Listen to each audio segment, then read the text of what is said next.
This program is brought to you by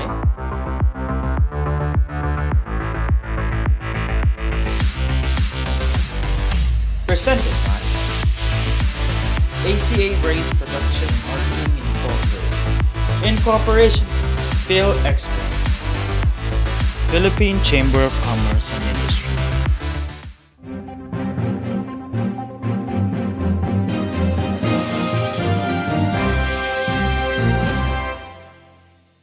Accounting for 65% of the country's employment and 35% of the country's gross domestic product, micro, small, and medium enterprises are supposed to be major economic growth drivers. How far or how close are we from achieving this target? What breakthroughs do MSMEs need so that they realize their full potential?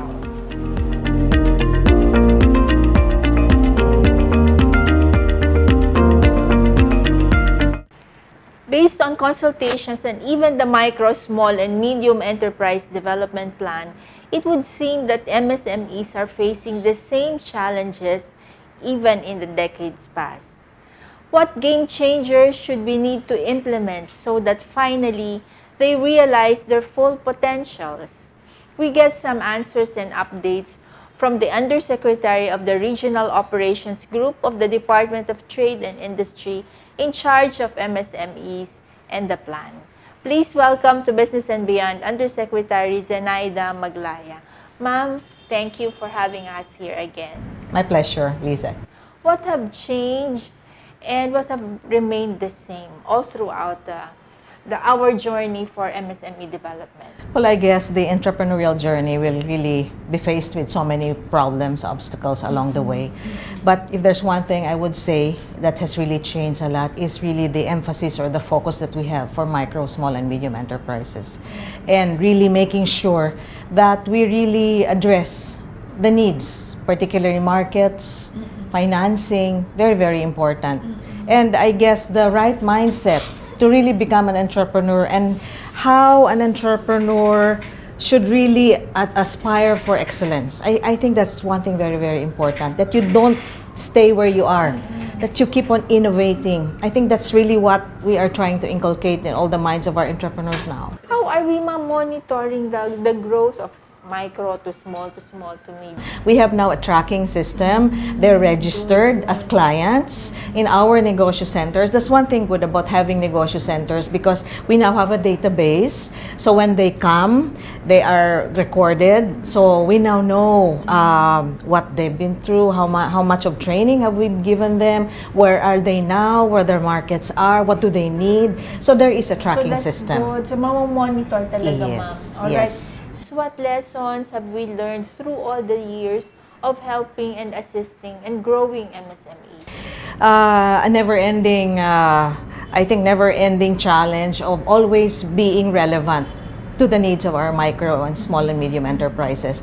But I guess one program that I would say is very, very important and relevant is the mentoring program that we have. Because with the mentoring program, we know that the mentors will always be there to guide them, not just after 10 weeks, but the relationship continues. So they know who to call, they know who to share their problems with. Pero ma'am, you really have the DTI regions, really have a frontline office na, di ba po, even from the start. Yeah. So parang nag-transition to become negosyo centers. What's the difference? We have only 81 provinces, right? And if you count maybe the regional offices, that would be almost like close to 100, less than 100 only. And then now we have over 1,000 negosyo centers. So It's like, yung iba, ma'am? yes, it's like replicating DTI, not just 10 times, but even more. So where are the centers? Most of them, almost 90% of our negosyo centers are lodged in the local government. LGUs. They're in the LGUs, which is good because that's where they Yeah, get their yung license. That's where they get the permit. Mm. 81 offices wouldn't be enough to house them. And that's one thing that the negosyo centers have done is they have made the services more accessible because these are the same services that we provide. Information, how to start a business, what licenses do you need, what services are available, not just from DTI, but other agencies as well. It is like a one-stop. So you go there and ask about opportunities, not just on starting a business, but even growing your business. Do we already have a number, ma'am? Anong difference from before and after the negosyo centers in terms of number of entrepreneurs? Ang negosyo centers natin last year almost reached about 900,000 SME serviced, meaning clients served. Whether it's information, whether it's really training programs given to them, coaching or mentoring, almost mga 900,000. Now we're reaching that number too again. I mean, given the number of negosyo centers we have now, I think we're really reaching out to more. Can you talk of the priority programs that MSMED, the bureau that DTI has for MSMEs? Programs will continue. Our mentoring program will continue next year. Our support to the micro through P3 will continue. And I know that we again have another, which is I think increased a bit now. It's 1.5. I hope we get the 1.5 billion next year for our P3 program. We'll continue product development, improve the packaging of our MSMEs dahil medyo yun ang problema natin ngayon, packaging. Very, very important to make our products more attractive. More outlets to show our products and give the opportunity for our MSMEs to really be able to sell.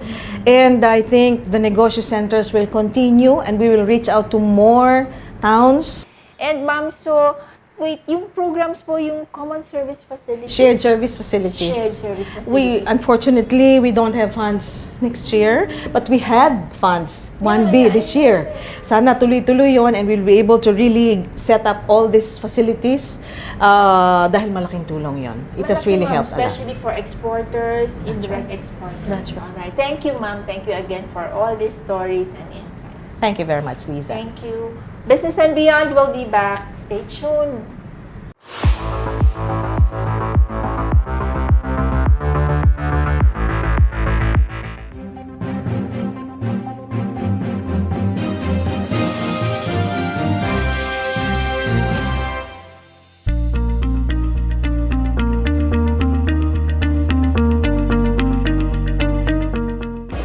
At this point, we are trying to expand our business in the export industry. And as a manufacturer, we are expecting the government to help us in as far as marketing our products abroad, for us to be able to penetrate other countries. We also expect FDA to loosen the process of product registration, and also DTI, which is a key agency for us to be known internationally. The Jewelry Association addresses 4 issues: production and technology, marketing, financing, and policy advocacy. Of the 4, we need assistance on marketing. We need to market our products not only in the domestic market, but also in the international market. The Philippines is not known as a source of jewelry in the world. We need to promote our products abroad. We need to let the whole world know that we produce already world-class jewelry. So we hope that the government can help us in the participation in the different trade fairs, major trade fairs of jewelry in the world.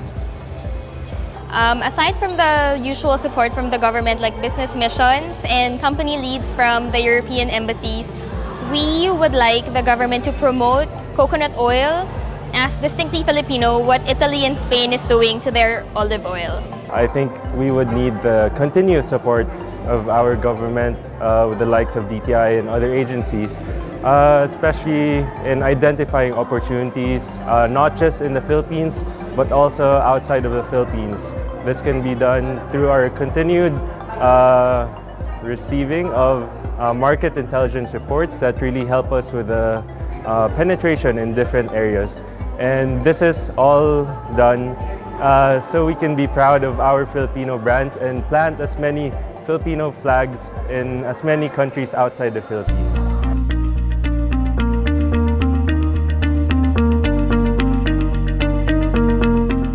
I'm sure that we're familiar with this brand, and I am with the president and owner of Sitseria Sari Sari. Please welcome to Business and Beyond, Mr. Ofrays Ocampo. Sir, welcome to Business and Beyond. Thank you for having us here. Okay. You are a 7-time winner of Brands Asia Award. Early on, I felt that there was something special about it, and this was proven right or correct. In marketing the products, it's an added value. When consumers get a product and they see the seal, of course, they feel that they're getting more value for the money. How important is branding in ensuring the success of the company or a product? One is you can advertise and spend a lot. And advertisement is what you tell the customers and potential customers. For me, branding is what customers will say about your brand. So it's the reverse. And you really don't have to spend much on it. Provided you take care of the product quality, product excellence, then people will talk about you. In a good way, of course. And well, we have heard the word-of-mouth advertising, and it really is an effective tool in marketing the products. So kasi I've heard stories about Jinx daw ang award. So what do you say about this? Maybe jinx is all in the mind. Bottom line is you take care of your product. I call it product excellence. As close as possible to being excellent. Because the product will speak for itself. And then with the added value of having the brand seal, then of course, word gets around. Are you already exporting or are you just selling? At present, formally, not yet. But we have been handled by consolidators. They get our products as a local purchase and then they consolidate it together with other brands or products and send them abroad. And where are they exported?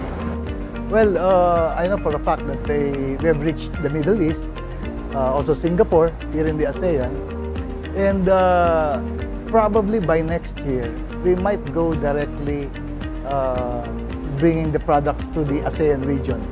Do you think your products have reached the mainstream or mga Filipinos pa rin po yung... A foreigner contacted us 2 years ago. Of all products, Pilipit. Pilipit, he liked it himself. Pilipit, which we Filipinos probably might not take a second look. But he described Pilipit as bagay na bagay daw, with coffee or tea. Do you make them yourself or you just buy from... Our forte is marketing, and people in the countryside make good products. Part of our company mission and vision is to help out the countryside, elevate the economic condition of the producers. They produce it, we sell it, we brand it. So please go ahead and invite our viewers to buy Sitseria Sari Sari. Sitseria Sari Sari has a lot of outlets scattered to the Metro Manila. We have satellite outlets in Antipolo, down south, Alabang. We have 2 outlets in Davao, and we are in expansion mode. Please do visit our stores, our outlets. Coming soon, we have developed our second brand, and this will cover more items. It's Sarap Gourmet. So enjoy our products. Don't take my word for it. Subukan nyo. The proof of the pudding is in the eating. And hopefully, you take the products home, send them abroad as pasalubong. Thank you very much, sir, and congratulations. Thank you. Business and Beyond will be back.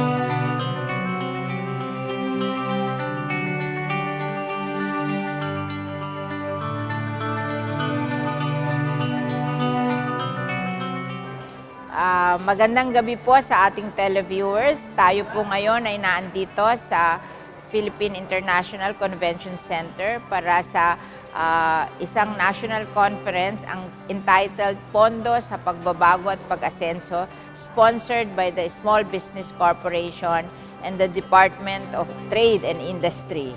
Ito po ay gine-get together natin yung mga microfinancing institution na nagbibigay ng loan sa ating mga kababayan coming from the government para sila ay makapag-start ng kanilang maliliit na negosyo. At itong maliliit na negosyo na to, ang majority of the businesses in the Philippines. 95% po of all the businesses in the Philippines are small and micro, and they provide 65% of the jobs.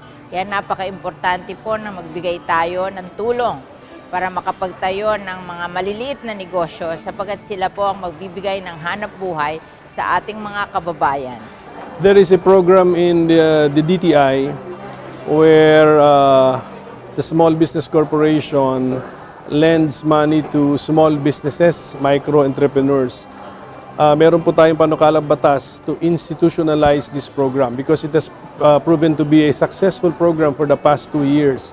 So I have filed a bill to institutionalize this, and hopefully before the end of this year, maging batas na po ito.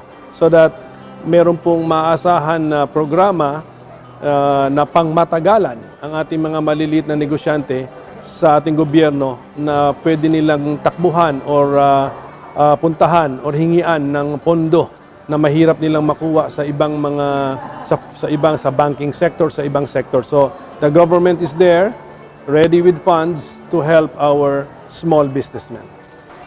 Ako po si Nelly Di Matulak, taga San Jose po, Occidental, Mindoro. Ang negosyo ko po ay magkakarni. Napasok po ako sa programa ng P3 year 2017. Ngayon po ay waiting na po ako pang-6 na po na loan. Nagpapasalamat po ako dahil nagkaroon po ng programa ng P3. Sana po madagdagan pa po ang aming negosyo, ang aming puhunan po. Ako po si Janilo Toripil, taga Tacloban City. Ako po ay noon paragkariton. Ngayon nagtitinda ako ng maliit na tindahan at saka pumasok ako sa P3. Tinulungan nila ako hanggang lumaki yung negosyo ko. Dahil sa kanila, umunlad rin ang pamumuhay ng mga anak ko na rin na yung negosyo namin. Saka salamat din sa P3. Sa lahat na tumutulong sa amin, ako natulungan sa P3. Yung sa umpisa, maliit lang na puhunan. Pang-apat na recycle, yun, nakabuo ako ng maraming paninda. Ako po si Bibilin Nebriha, taga Alabel, Sarangani po. Ang negosyo ko po ay meat stand po ng Alabel Public Market, Alabel, Sarangani Province. Malaki po ang tulong ng P3 sa aking negosyo. At hindi lang po ako ang natutulungan, marami po kaming natutulungan sa Alabel, Sarangani Province, katulad namin na maliliit na negosyante. Umangat ang buhay namin ng dahil sa P3. Bilang isang beneficiary ng P3, sana po ang pundo ng pagbabago at pag-asinso maadagdagan pa po para marami pong mahihirap na matulungan at maangat ang buhay. Magpapasalamat po ako sa gobyerno natin at sa SB Corp and DTI. Maraming salamat po.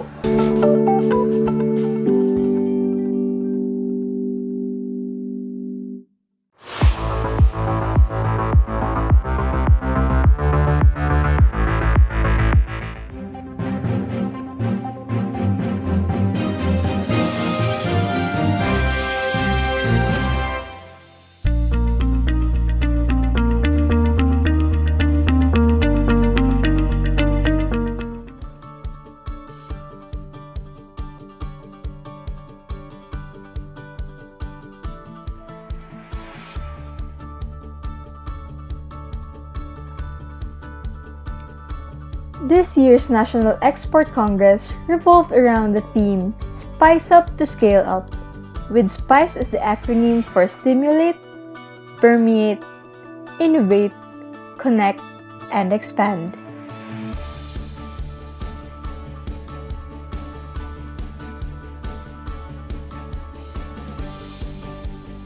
over 700 government and private sector representatives led by Trade Secretary Mon Lopez and PhilExport President Sergio R. Ortiz Luis Jr. participated in the Congress.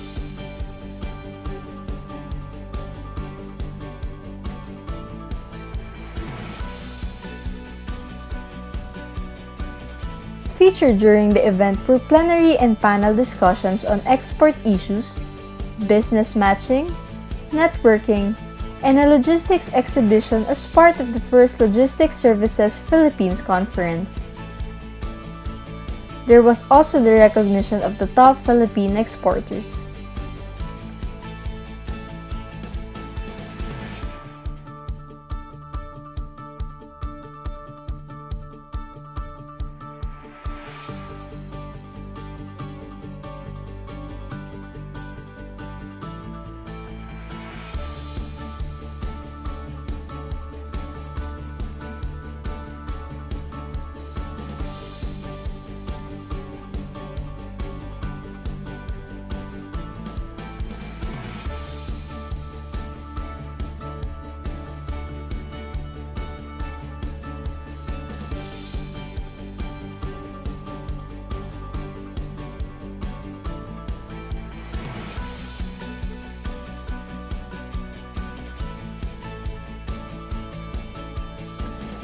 The Congress is the highlight of the National Exporters Week celebrated every first week of December.